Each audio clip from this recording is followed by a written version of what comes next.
गर्मी ने तो बुरा हाल करके रख दिया है। मुझसे तो अब एक कदम भी और चला नहीं जा रहा है। सास दी तो दी, लेकिन ऐसी कंजूस सास किसी दुश्मन को भी ना दी। सिर्फ सब्जी के 100 रुपए दिए हैं। यहाँ तक ये नहीं सोचा कि हम पांचों पेट से हैं। इतनी गर्मी में बाहर जाएंगे तो प्यास भी लग सकती है। ऊपर से सस्ती सब्जी लेने के लिए हमें पैदल इतनी दूर भेज दिया। अब तो मुझसे चलने की जरा भी हिम्मत नहीं बची है। कावेरी, ऐसे हाल मत मानो। जितनी देर हम बाहर धूप में रहेंगे, हम सबकी हालत उतना ही खराब होती रहेगी। बस थोड़ी सी हिम्मत करो, हमने आधा रास्ता पार कर चुके हैं। पांचों गर्भवती बहुएं एक दूसरे को हौसला देते हुए कड़ी धूप में सब्जियां लेकर पैदल पैदल बड़ी मुश्किल से घर लौटती हैं। अब जाकर थोड़ा सुकून मिला है। तुम सब यहीं बैठो, मैं ठंडा ठंडा शरबत बनाकर लाती हूँ। आंचल किचन में जाती है और सभी के लिए 5 गिलास ठंडा शरबत बनाकर ले आती है। सभी बहुएं शरबत को देख काफी खुश होती हैं। जैसे ही सभी गिलास उठाकर पीने वाली होती है कि तभी वहाँ उनकी सास सुमित्रा आती है। ये क्या कर रही हो तुम पांचों? मैंने मना किया था ना कि इस घर में शरबत नहीं बनेगा। माँ जी, जरा हम सब की हालत तो देखिए।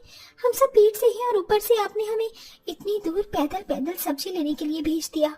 प्यास के मारे गला सूखा जा रहा है।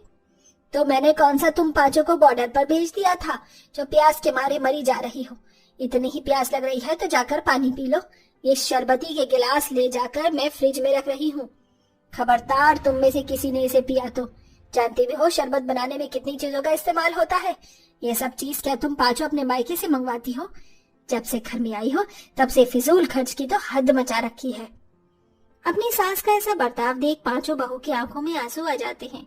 सुमित्रा का परिवार एक मिडिल क्लास परिवार था, जिसके चलते सुमित्रा काफी ज्यादा कंजूस होती है। सुमित्रा की पांचों बहुएं पेट से थी, लेकिन इसके बावजूद भी सुमित्रा हर छोटी बड़ी चीज में काफी कंजूसी करती थी। ऐसे ही एक दिन, मेरा तो कुछ खट्टा खाने का बहुत मन कर रहा है। मेरा भी कर रहा है, लेकिन घर में कुछ भी खट्टा नहीं है। अगर बनाएंगे तो माँ जी बवाल मचा देंगी। एक काम करते हैं, हम लोग बाहर चलते हैं। यही घर के पास में ही गोलगप्पे वाला है, बहुत ही खट्टे गोलगप्पे बनाता है। मेरे मुंह में तो अभी से ही पानी आने लग गया है। गोलगप्पे का नाम सुन बाकी चारों बहुओं के मुंह में भी पानी आने लगता है। सभी बहुएं अपनी सास से छुपते हुए घर के पास वाले ठेले पर गोलगप्पे खाने के लिए चली जाती हैं। कावेरी, तुमने तो बिल्कुल सच कहा था। ये गोलगप्पे तो काफी खट्टे हैं। आज से पहले मैंने ऐसे गोलगप्पे नहीं खाए। मजा ही आ गया गोलगप्पे खाकर। पांचों बहुएं ठेले पर खड़े होकर गोलगप्पे खाने लगती हैं कि तभी उन्हें गोलगप्पे खाते हुए उनकी सास सुमित्रा देख लेती है, जिसे देख सुमित्रा उनसे बिना कुछ बोले घर आ जाती है। और जैसे ही गोलगप्पे खाकर पांचों बहुएं घर आती हैं, तो सुमित्रा उन पर बहुत बुरी तरह से टूट पड़ती है।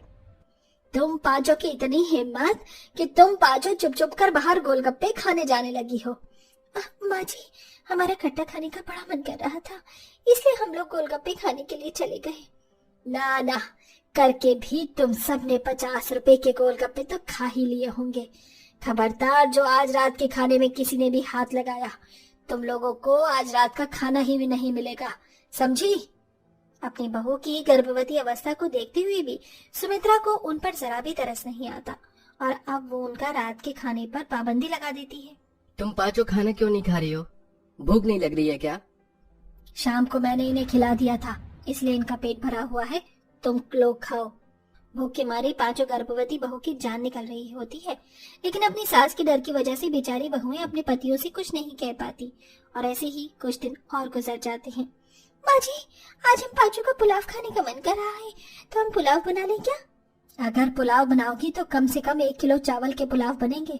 ऊपर से उसमें आलू, मटर और ढेर सारे मसाले भी डलेंगे। नहीं नहीं, पुलाव मत बनाओ। एक काम करो, आलू की सूखी सब्जी और छोटी वाली परात में आटा गूंदकर सबके लिए रोटियां डाल दो। लेकिन माँ जी, छोटी वाली परात तो बहुत कम ही आटा गूंदती है और घर में तो इतने सारे लोग हैं। मेरे बच्चे तुम पांचों की तरह भुक्कड़ नहीं है। 2-2 रोटी में भी वो लोग पेट भर कर खाना खा लेते हैं। जितना बोला है उतना जाकर करो, मुझसे फालतू की बहस मत किया करो। बेचारी पांचों बहुएं बिना कुछ कहे किचन में जाती हैं और छोटी सी परात में आटा गूंदकर रोटियां डाल देती हैं। कहने को घर में 12 लोग थे और उस थोड़े से आटे से मुश्किल से 30 रोटियां ही बन पाती हैं। मैंने कहा था माँ जी से कि रोटियां कम बनेंगी, लेकिन फिर भी वो नहीं मानी। गिनकर सिर्फ 30 रोटी बनी है। इसमें सब लोग क्या ही खाएंगे और हमारे लिए क्या ही बचेगा। पांचों बहुएं उदास मन से रोटियां ले जाकर टेबल पर रख देती हैं। अरे वाह भाभी, आज की आलू की सब्जी तो बड़ी टेस्टी बनी है। मैं तो आज 2 रोटी एक्स्ट्रा खाऊंगी। सब्जी अच्छी बन जाने की वजह से सभी लोग पेट भरकर खाना खाते हैं और अपने अपने कमरे में चले जाते हैं। जिसके बाद अब कावेरी जैसे रोटी का डिब्बा देखती है तो उसमें सिर्फ एक ही रोटी बचती है। ये क्या, इसमें सिर्फ एक ही रोटी बची है? माँ जी, क्या हम लोग थोड़ा सा आटा गूंथ कर अपने लिए रोटियां बना लें? क्यों बनानी है रोटी? इन रोटियों में क्या फंगस लग गई है जो तुम्हें नहीं खानी है रोटी?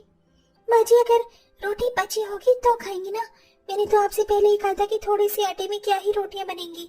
रोटी के डिब्बे में सिर्फ एक ही रोटी बची है। आपको यकीन नहीं होता तो ये देखिए आप। हाँ तो क्या हुआ, एक रोटी भी काफी होती है। गरीब और झोपड़पट्टी में रहने वाले लोगों को देखा है, कितना बड़ा परिवार होता है, लेकिन फिर भी एक एक रोटी को ही वो सब लोग मिलकर खा लेते हैं। और तुम तो 5 जो हो, और वैसे भी इस हालत में ज्यादा खाना भी ठीक नहीं है। हमारे टाइम में तो हमारी सास हमें सिर्फ एक वक्त का खाना देती थी। मैं तो फिर भी तुम्हें 2 वक्त का खाना दे रही हूँ। माँ जी, भगवान के लिए हमारी हालत पर तरस खाइए। सुबह से हमने कुछ भी नहीं खाया है और इस एक रोटी में ठीक से हम दोनों वाले भी नहीं खा पाएंगे। तो कोई बात नहीं, एक एक निवाला खा लो। एक दिन कम खाओगी तो मर थोड़ी ना जाओगी। एक रोटी मिलकर तुम 5 खा लो। इतना कहकर सुमित्रा किचन में जाती है और राशन के सभी डिब्बों पर ताला लगा देती है, जिसे देख 5 बहू को काफी दुख होता है। मन तो करता है कि रोटी की बजाय जहर खा लो, लेकिन अगर जहर खा लेंगे तो हमारे साथ साथ हमारे कोख में पल रहे बच्चे भी इस दुनिया में आने से पहले ही भगवान के पास चले जाएंगे। इसमें इन बेचारों का क्या ही कसूर है। उस एक रोटी में 5 बहुएं ठीक से एक निवाला भी खा नहीं पाती और पानी पीकर ही खाली पेट सो जाती हैं। जैसे जैसे दिन गुजरने लगते हैं वैसे वैसे सुमित्रा की कंजूसी भी अब बढ़ने लगती है, जिसके चलते अब 5 बहू का शरीर काफी ज्यादा कमजोर होने लगता है। ये क्या गंगा, तुम्हारी तो दवाइयाँ खत्म हो गई है। एक काम करते हैं, डॉक्टर के पास जाकर तुम्हारी दवाइयाँ ले आते हैं। पैसे तो पेड़ पर उगते हैं ना, जो तुम 5 दवाइयाँ लेने जा रही हो। कोई जरूरत नहीं है दवाई लाने की। अरे हमने भी 5 बच्चों को जन्म दिया है, हमने तो कभी दवाई नहीं खाई। ना जाने क्या होगा इन आजकल की लड़कियों का तो। सुमित्रा की कंजूसी की हद तो तब पार होती है जब सुमित्रा की 5 बहू के पति उनके लिए जूस और फ्रूट लेकर आते हैं, लेकिन सुमित्रा उसे भी उन सबको खाने नहीं देती। माँ जी, ये सब तो हमारे पतियों ने हमारे लिए लाकर दिया है, कम से कम ये तो हमें खाने दीजिए। बड़ी आई हमारे पतियों वाली। तुम 5 के पति से पहले वो मेरे बेटे हैं। मेरे बेटे सुबह से शाम तक इतनी मेहनत करते हैं और तुम उनके पैसों को इस तरह बर्बाद कर रही हो। ये सब कुछ मैं वापस कर आऊंगी, समझी तुम 5। ऐसे ही समय गुजरता है, लेकिन सुमित्रा का कंजूसी पन खत्म नहीं होता और रोज की तरह 5 बहुएं खाली पेट घर में काम करने लगी कि तभी गंगा को लेबर पेन शुरू होता है, जिसे देख सभी लोग उसे जल्दी से अस्पताल लेकर जाते हैं। गंगा जी की तबीयत काफी ज्यादा गंभीर है और हम शायद माँ और बच्चे में से किसी को ही बचा सकते हैं। डॉक्टर की बात सुन सभी लोग काफी ज्यादा परेशान हो जाते हैं। वहीं 1 घंटे के ऑपरेशन के बाद डॉक्टर गंगा की डिलीवरी तो कर देते हैं, लेकिन इस ऑपरेशन में सिर्फ गंगा ही बचती है। देखिए, हमने बच्चे को बचाने की काफी कोशिश की, लेकिन उनका शरीर हद से ज्यादा कमजोर था। काफी ज्यादा ब्लीडिंग हो चुकी थी। हम बड़ी मुश्किल से माँ को बचा पाए हैं। I am sorry. डॉक्टर की ये बात सुन गंगा का पति जगदीप रोने लगता है। हे भगवान, ये क्या हो गया? ये नहीं हो सकता। तू इतना निर्दयी कैसे हो सकता है? निर्दयी भगवान नहीं, बल्कि आप लोगों की माँ है। जब से हम इस घर में बहू बनकर आई है, तब से उन्होंने हर छोटी छोटी चीज के साथ, हर छोटी छोटी चीज में हमारे साथ कंजूसी की। यहाँ तक कि जब हम पेट से थी तो भूख से तड़प रही थी, तब भी माँ जी ने हम 5 को सिर्फ एक ही रोटी दी, जिसके चलते हम 5 का शरीर कमजोर होता चला गया और आज गंगा ने अपना बच्चा खो दिया। हमारे बच्चे को भी अगर कुछ होता है ना, तो उसकी जिम्मेदार सिर्फ माँ जी होंगी। हमें तो लगा था कि आप बदल चुकी हो, लेकिन आप तो नहीं बदली। इससे पहले हमारी पत्नियों को या हमारे होने वाले बच्चों को कुछ हो, हम यहाँ से बहुत दूर चले जाएंगे। 5 बेटी जल्दी से सारा सामान पैक करते हैं और अपनी अपनी पत्नियों के साथ दूसरे घर में शिफ्ट हो जाते हैं।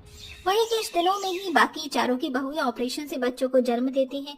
अपनी गोद उजड़ जाने के बावजूद भी गंगा बाकी बहुओं के बच्चों को ध्यान पे रखती थी। साथ ही सभी बहुएं मिलकर गंगा को हौसला देती थी। कुछ महीनों के बाद गंगा की गोद फिर से भर जाती है। इसी के साथ अब 5 बहुओं को हमेशा हमेशा के लिए अपनी कंजूस सास से भी छुटकारा मिल जाता है। वैसे इस कहानी में तो बेचारी बहुओं को अपना खाना शेयर करने के अलावा कोई चारा ही नहीं था। पर क्या आपको अपना खाना किसी से शेयर करना पसंद है या नहीं? कमेंट में बताना ना भूलें।